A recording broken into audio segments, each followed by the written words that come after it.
పిలుస్తారు. దివ్యమైనటువంటి తొండం ఓంకారం.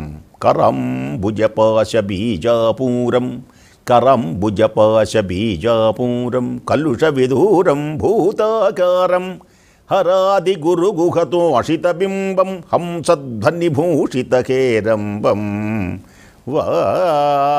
వాతాపి గణపతిం భజే. ఆ చేతులలో, 4 చేతులలో వివిధమైనటువంటి ఆయుధాలు ప్రకాశిస్తూ ఉంటాయి. ఓంకారం, ఓంకార స్వరూపమైనటువంటి తొండముతో ఉంటుంది. మహానుభావుడు తేజోవయుడై ప్రకాశిస్తాడు. ఇంకొక విశేషం ఏమిటి అంటే, ఈ రోజున సంకట చవితి చతుర్థి, సంకట విమోచన, సంకట నాశన, సంకటములన్నీ తొలగిపోయేటువంటి రోజు ఈ రోజున.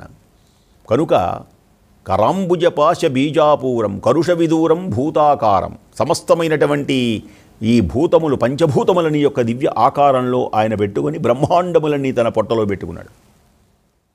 కలుషములను పోగొట్టేటువంటి వాడు భూతాకారం, కలుష విదూరం. అలాంటి దివ్య తేజోమయమైనటువంటి గణపతిని ఈ రోజున అర్చన చేయాలి.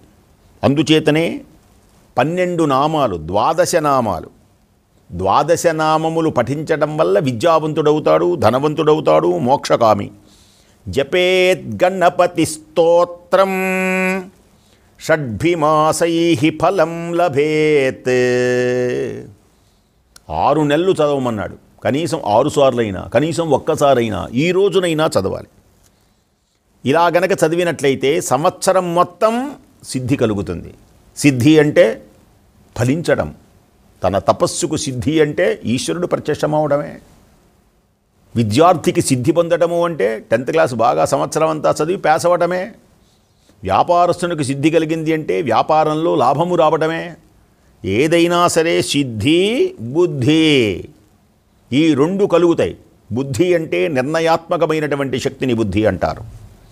ఈ బుద్ధి కలగాలి, నిలబడాలి అంటే, మంచి ఆలోచనలు రావాలి అంటే, అంతఃకరణ శుద్ధి జరగాలి అంటే, ఈ రోజున సంకట చవితి నాడు మహానుభావుడైనటువంటి స్వామిని అష్టేభ్యో బ్రాహ్మణేభ్యశ్చ లిఖిత్వా యః సమర్పయేత్ తస్య విద్యా భవేత్ సర్వా గణేశస్య ప్రసాదతః. ఈ దివ్య మహోన్నతమైనటువంటివి ఇందాక చెప్పుకున్నట్లుగా 8 సార్లు దీనిని లిఖించి స్వామివారికి అర్పణ చేసినట్లయితే సకల సిద్ధి కలుగుతుంది. గణపతి ఇంకా ఎలాంటి వాడు అంటే అకార ఉకార మకారముల ఓంకార రూపం. ఆయనయే బ్రహ్మ, ఆయనయే విష్ణువు. చక్కగా మనకు గణపతి ఉపనిషత్తు ఒకటి ఉంటుంది. దానిలో త్వమేవం ప్రత్యక్షం బ్రహ్మాసి, తమేవం ప్రత్యక్షం బ్రహ్మాసి, సమస్తమైనటువంటి సృష్టికి కారణభూతమైనటువంటి వాడివే. అందుచేత ఆ మహానుభావుణ్ణి వేదమంత్రం పలుకుతుంది. ఓం గణానాం త్వా గణపతిగుం హవామహే కవిం కవేనాముపమశ్రవస్తమం జ్యేష్ఠరాజం బ్రహ్మణాం బ్రహ్మణస్పత ఆనశృణ్వన్నోతిభిः సీదసాదనం. అంటే ఓం గణానాం త్వా, ఈ భూమి మీద భూలోక, భువర్లోక, సువర్లోక, తపోలోకములలో సమస్తమైనటువంటి గణములకు అధిపతి అయినటువంటి నీకు నమస్కారం. అలాంటి గణపతికి నమస్కారం. కవిం కవీనాం, కవులకు కవి ఆయన. గణపతి ఎలాంటి వాడు అంటే కవులకు కవి. అందరూ కూడా ఏ కవి అయినా, ఏ నాట్యం వాడైనా, ఏ పాటైనా, ఏ కార్యమైనా, ఏ శుభకార్యమైనా, అందుచేతనే సుముఖశ్చైకదంతశ్చ కపిలో గజకర్ణికః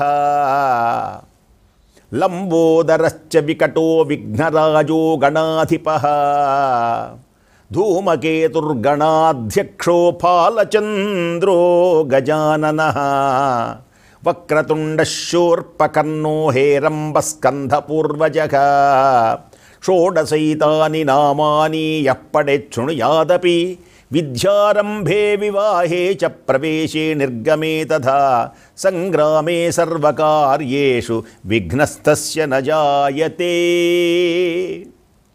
విద్యను ప్రారంభించే ముందు సమస్తమైనటువంటి శుభములకు గణపతిని అర్చన చేయాలి. కవిం కవీనాముపమశ్రవస్తమం. ఉపమశ్రవస్తమం అంటే ఈ సృష్టిలో వేదం పలుకుతుంది, ఈ సృష్టిలో సమస్తమైనటువంటి వస్తుజాలమున్నదే, ఏ వస్తుజాలమున్నదో ఆ వస్తుజాలము మొత్తము గణపతి అధీనమే. ఉపమశ్రవస్తమం జ్యేష్ఠరాజం బ్రహ్మణాం, జ్యేష్ఠుడు ఆయన, బ్రహ్మ పదార్థము ఆయన, పరబ్రహ్మస్వరూపము ఏదైతే వర్ణింపబడుతుందో, జ్యేష్ఠరాజం బ్రహ్మణాం బ్రహ్మణస్పత ఆన శృణ్వన్నోతిభిస్సీదసాదనం. సమస్తమైనటువంటి బ్రహ్మ పదార్థానికి ఏ మహనీయులు మోక్షప్రాప్తికై ఆరాధిస్తున్నారో అట్టి మోక్షమును కలిగించేటువంటి మహానుభావుడు, ఆత్మ సౌందర్యమును పెంచేటువంటి వాడు, ఆత్మ జ్ఞానమును కలిగించేటువంటి ఆ మహానుభావుడు ఈ రోజున అర్చించినటువంటి వారికి కష్టములన్నీ తొలగిపోయి విద్య సమస్తమైనటువంటి ఐశ్వర్యములు ప్రాప్తిస్తాయి. అట్టి యొక్క దివ్యమైనటువంటి మహాగణాధిపతికి మనము నమస్కారం చేస్తూ, శ్రీ శంభుతన్నయున్నకు సిద్ధిగలనాదునకు వాసిగల దేవతా వంజునకును, శ్రీ సిద్ధి గణపతికి మహానుభావుడైనటువంటి ఆ గణపతికి జయమంగళం నిత్య శుభమంగళం.